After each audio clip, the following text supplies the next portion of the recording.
آزمون برنده توپ طلای امارات. ملی‌پوش ایرانی تیم شباب الاهلی با 11 گل و ثبت 6 پاس گل عنوان بهترین بازیکن فصل لیگ امارات و جایزه توپ طلا رو از آن خودش کرد.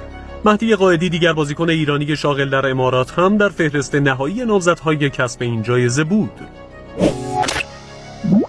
سبقت پرسپولیس از استقلال. در تازه‌ترین رده‌بندی گرانترین تیم‌های لیگ برتر ایران، پرسپولیس در بازار نقل و انتقالات ارزش خودش رو به بیش از 17 میلیون یورو افزایش داد و گرانترین تیم لیگ ایران لقب گرفت.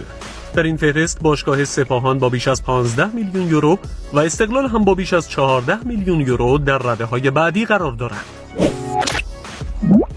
خوزستان مقصد احتمالی مهاجم بلا تکلیف.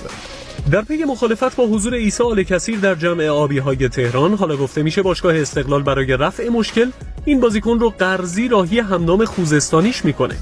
از طرفی بهنام ابوالقاسم‌پور معاون ورزشی باشگاه استقلال خوزستان هم گفته در صورت تمایل آل‌کثیر با مسئولان استقلال تهران برای جذب اون مذاکره میکنیم.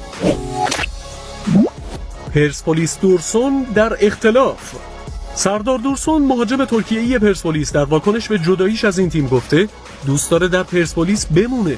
البته شنیده ها حاکی از اینه که دورسون برای فسخ قراردادش درخواست دریافت 50% از مبلغ قرارداد فصل آیندهش رو داره که رقمی نزدیک به $350,000.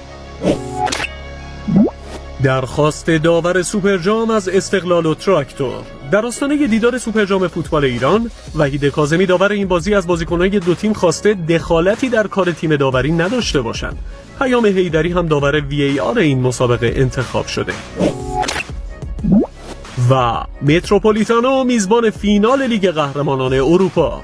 رئیس فدراسیون فوتبال اسپانیا از انتخاب ورزشگاه خونگی اتلتیکو مادرید معروف به متروپولیتانو به عنوان میزبان فینال لیگ قهرمانان اروپای سال 2027 خبر داد.